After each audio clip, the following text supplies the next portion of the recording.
Good evening everyone. మొదటగా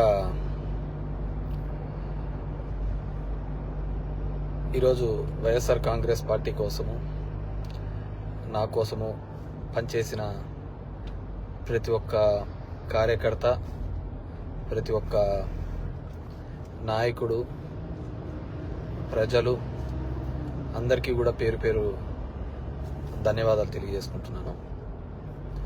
it's a big question. And గెలిచినటువంటి సత్యకుమార్ కూడా ధన్యవాదాలు తెలియజేసుకుంటున్నాను. కంగ్రాచులేషన్స్.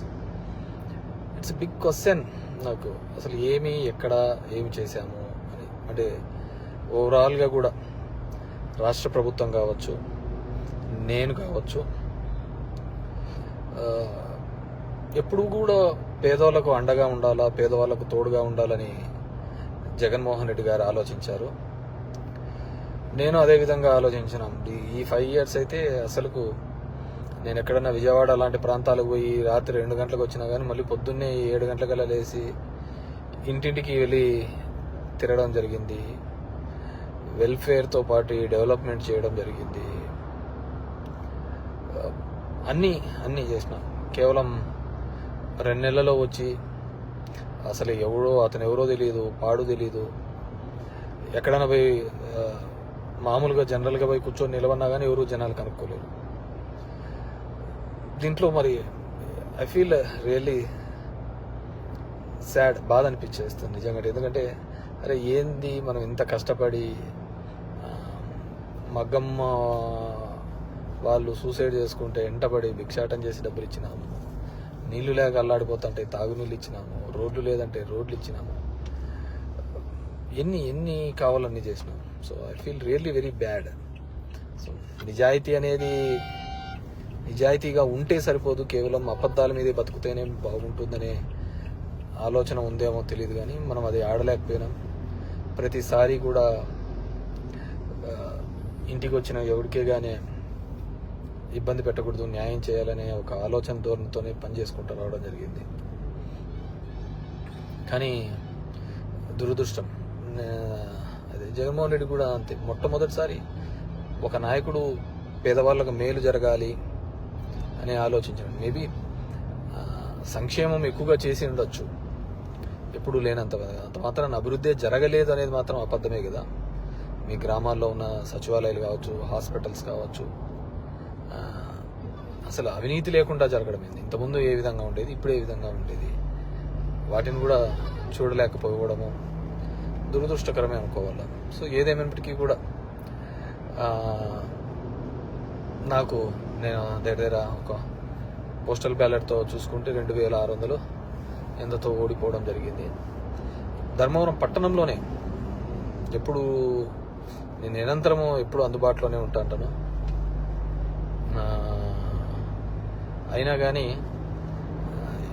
తెలుసు మరి ఏమి వాళ్ళకు నచ్చిందో, కొత్తగా వచ్చింది, ఏమి నన్ను ద్వేషించినారో, ఏదైనప్పటికీ కూడా ఇది నాకు ఒక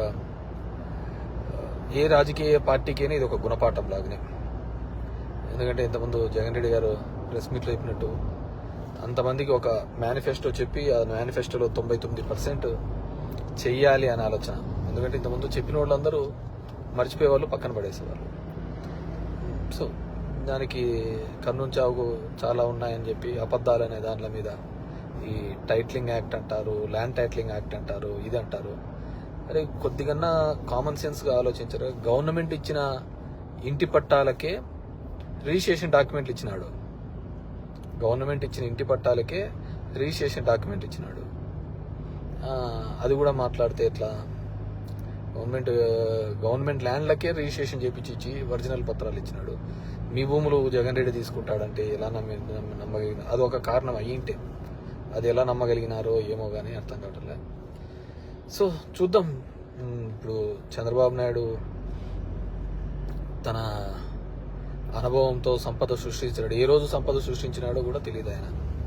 ఆయన ఇంతవరకు ఎప్పుడు సంపద సృష్టించినది, ఎప్పుడు అప్పులు పెట్టిపోయినాడే తప్ప 14 సంవత్సరాలుగా ముఖ్యమంత్రిగా ఉన్నప్పుడు సంపద ఎప్పుడు సృష్టించలేదన్నమాట. సో సంపద సృష్టిస్తాడన్నాడు. ఎప్పుడూ లేని విధంగా సచివాలయంలో 1,50,000 జాబ్స్ ఇప్పించడం జరిగింది. ఇవన్నీ కూడా ఇక్కడ క్యాలిక్యులేషన్లోకి రాలేదు. జనం దగ్గరికి సేవలు రావాలి. కరోనా లాంటి క్లిష్టమైన పరిస్థితిలో ఆ కుటుంబానికి తోడుగా ఉన్నాడు. మేబీ మనుషులు అంటే అలాగే ఉంటారేమో మరి తెలియదు. కానీ ఏదైనప్పటికీ కూడా నా పార్టీ కోసము నిరంతరము కష్టపడిన వైఎస్ఆర్ కాంగ్రెస్ పార్టీ కార్యకర్తలకు, నాయకులకు, నాకు ఓటు వేసి నా ప్రజలకు అందరికీ కూడా పేరు పేరున ధన్యవాదాలు. మా నాయకులకి, కార్యకర్తలకు కూడా ఒకటే చెప్పదలుచుకున్నాను. ఊర్లో చిల్లర అన్నీ కూడా చేస్తూ ఉంటారు. కానీ లెక్క ఎప్పటికీ తప్పదు. లెక్కలు ప్రతి ఒక్కరు ఉంటాయి. కాబట్టి అందరూ కూడా సమన్వయంతో ఉండండి.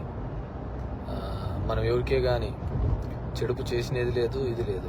మన గడప శత్రువు తొక్కినా ఆ శత్రువుకు మంచి చేసేది తప్ప చెడు చేయలేదు అనమాట. సరే, కొన్ని అనివార్య కారణాల వల్ల మనం ఓడిపోయి ఉండొచ్చు. ఏదైనప్పటికీ కూడా నాకు మద్దతుగా నిలబడిన అందరికీ కూడా, ప్రతి ఒక్కరికి కూడా పేరు పేరున ధన్యవాదాలు తెలియజేస్తున్నాను. Thank you.